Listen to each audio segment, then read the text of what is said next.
Friends, అందరూ ఎలా ఉన్నారు? బాగున్నారా? అందరూ బాగున్నారనుకుంటున్నాను. మరి ఈరోజు దేవుని వాగ్దానంతో నేను మీ ముందుకు వచ్చాను. ఈరోజు దేవుని వాగ్దానము సామెతల గ్రంథము 14వ అధ్యాయము 27వ వచనము. యెహోవా యందు భయభక్తులు కలిగి ఉండట జీవపు ఊట, అది మరణ పాశములలో నుండి విడిపించును. మరి ఫ్రెండ్స్, ఈరోజు దేవుని వాగ్దానము, మరి మీరు ఎలాంటి పరిస్థితుల్లో ఉండి ఈ వాగ్దానం చూస్తున్నారో నాకైతే తెలియదు. కానీ ఫ్రెండ్స్, మరి దేవుడు సెలవిస్తున్నాడు, నా యందు భయభక్తులు కలిగి ఉండుట జీవపు ఊట, అది మరణ ఛాయలలో మరణ పాశములలో ఉన్న వారిని సహితము బ్రతికించగలదని మరి దేవుడు సెలవిస్తున్నాడు. ఫ్రెండ్స్, మరి మీరు ఎలాంటి పరిస్థితుల్లో ఉన్నా భయపడవాగండి. మరి దేవుని యందు భయభక్తులు కలిగి ఉండండి. దేవుని యందు విశ్వాసం కలిగి ఉండండి. దేవుడు ఎట్లాంటి మరణ ఛాయల్లో ఉన్న రక్షించగలిగిన దేవుడు. అది మీరైనా లేకపోతే మీరు కాకుండా మీకు తెలిసిన వారైనా ఎవరైనా ఉండొచ్చు. మరి దేవుడు సెలవిస్తున్నాడు, నా బిడ్డ, ఎలాంటి వారినైనా నా యందు భయభక్తులు కలిగి ఉండి నా యందు విశ్వాసం ఉంచి ఉన్న ఎడల నేను తప్పక మరణ పాశములలో నుండి విడిపించగలిగిన సమర్థుడను, అద్భుత కార్యములు ఆశ్చర్య కార్యములు చేయగలిగిన దేవుడను అని మరి దేవుడు సెలవిస్తున్నాడు. ఫ్రెండ్స్, మరి మీరు ఎలాంటి పరిస్థితుల్లో ఉన్నా భయపడవాకండి. దేవుడు సర్వశక్తి కలిగిన దేవుడు, ఆయన కృప చూపించే దేవుడు. మరి అలాగే ఆయన వాక్యంలో మనం చూసుకున్నట్లయితే మరి ఆయన మరణ పాశములలో నుండి విడిపిస్తాడంట. మరి భయపడవాకండి ఫ్రెండ్స్. మరి ఎగ్జాంపుల్గా చూసుకున్నట్లయితే దేవుని వాక్యంలో మరి ఆనాడు హిజ్కియా గారిని మరి దేవుడు కొన్ని కారణాల నిమిత్తమై మరి భూమి మీద నుండి మరి తీసేయాలి అని అనుకున్నాడు.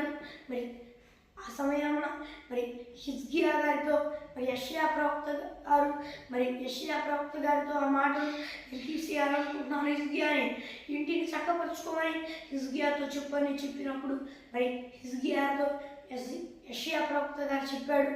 అప్పుడు హిజ్కియా గారు కన్నీరు విడుస్తూ, ప్రభువా నన్ను బ్రతికించని దేవుణ్ణి వేడుకున్నాడు. అప్పుడు దేవుడు బ్రతికించాడు అన్నమాట హిజ్కియా గారిని. మరి అలా ఆ సమయంలో మరి దేవుడు మరి తీసేయాలనుకున్నాడు.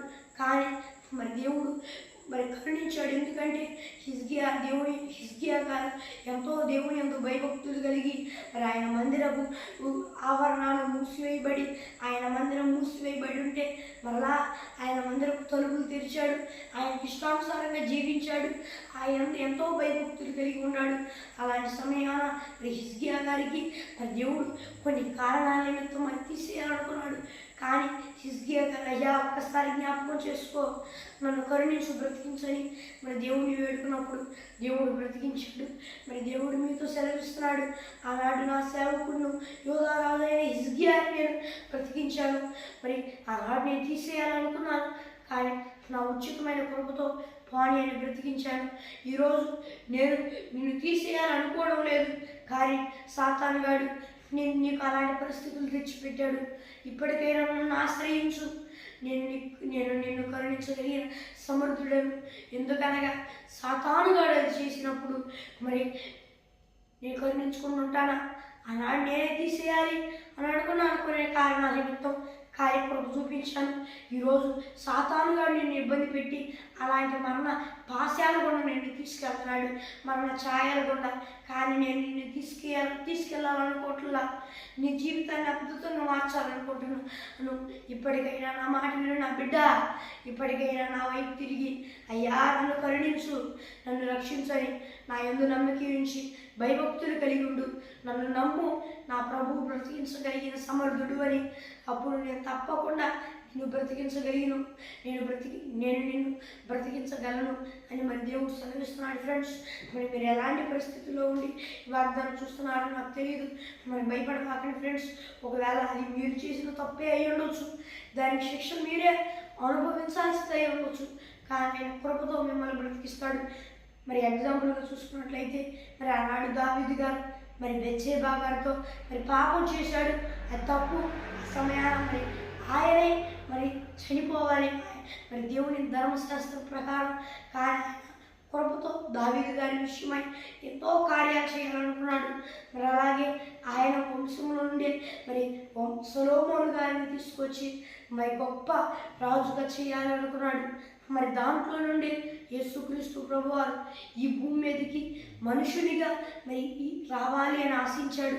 మరి అంత గొప్ప కార్యాలు మరి దేవుడు చేయాలనుకున్నాడు దావీదు గారి ద్వారా. దావీదు గారిని దేవుడు ఎంతో ప్రేమించాడనమాట. కానీ దావీదు గారు తప్పుడు పని చేశాడు. అయితే ఆ సమయంలో దేవుడు అని తెలియదని క్షమించాడు. అయితే శిక్షా మూల్యం చెల్లించకుండా మానలా.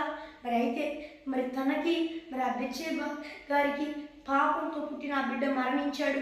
అలాగే కొన్ని సంఘటనలు జరిగినాయి. కొంతమంది కుమారులు మరణించారు. ఎంతో ఘోరం జరిగింది. అయితే దావీదు గారు మూల్యం చెల్లించాడు. అయితే మరి దావీదు గారిని పాపం చేసిన దయతో దేవుడు క్షమించాడు. ఈరోజు మీతో దేవుడు సెలవిస్తున్నాడు, నా బిడ్డ నువ్వు పాపం చేసావు, నేను నిన్ను క్షమిస్తున్నాను. అయితే నేను నిన్ను క్షమిస్తున్నాను. మరి దేవుడు సెలవిస్తున్నాడు,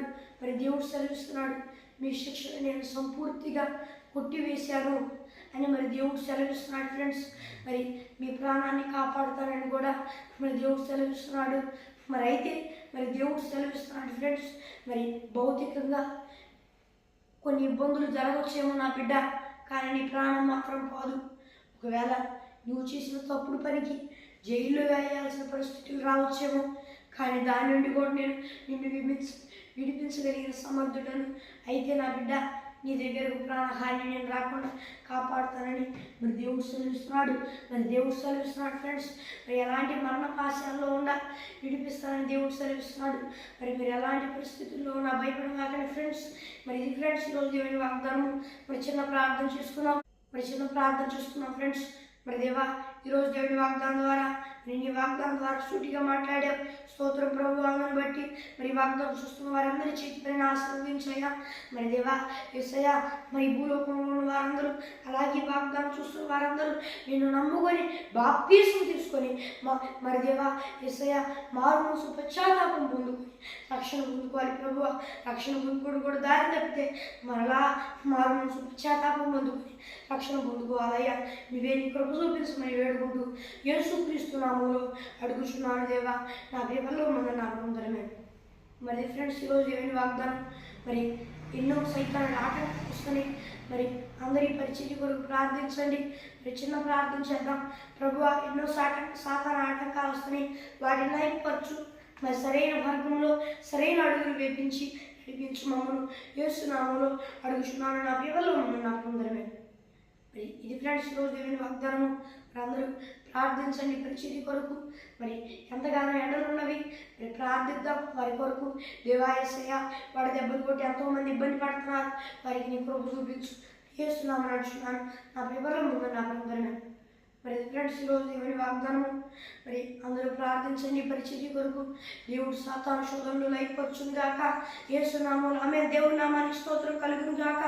మరి మీ ప్రార్థన అవసరం వరకు ఇక్కడ కనిపిస్తున్న +91 6305 960089 అనే నెంబర్కి కాల్ చేయండి. మరి ఇంగ్లీష్లో ఒకసారి చెప్తాను. +91 6305960089 అనే నెంబర్కి కాల్ చేయండి. +91 లేదా +91 అనేది దేశం కోడ్ అన్నమాట. దేశం కోడ్ లేదా ఇంగ్లీష్లో చూసుకున్నట్లయితే కంట్రీ కోడ్ అనమాట. మరి అది ఈ భారతదేశంలో ఉన్నవారు ఎవరు నొక్కవాకండి. భారతదేశంలో కాకుండా మరి బయట దేశాల్లో ఉన్నవారు ఆ నెంబర్ని నొక్కండి. ఈ భారతదేశంలో ఉన్నవారు అయితే దాన్ని నొక్కగా దాని పక్కన ఉన్న 10 అంకెల లేదా 10 డిజిట్స్ నెంబర్కి కాల్ చేయండి. మరి బయట దేశాల్లో ఉన్నవారైతే తప్పనిసరిగా ఆ +91 లేదా +91 అనే కంట్రీ కోడ్ లేదా దేశం కోడ్ని నొక్కి మరి దాని పక్కన ఉన్న 10 అంకెల లేదా 10 డిజిట్ కోడ్కి కాల్ చేయండి. మరి ఒక దేవుని వాగ్దానంతో మళ్ళీ కలుద్దాం. అంతవరకు దేవుని కృప ఆశీస్సులు అందరికీ తోడై నడిపించుగాక. ఆమేన్. Praise the lord.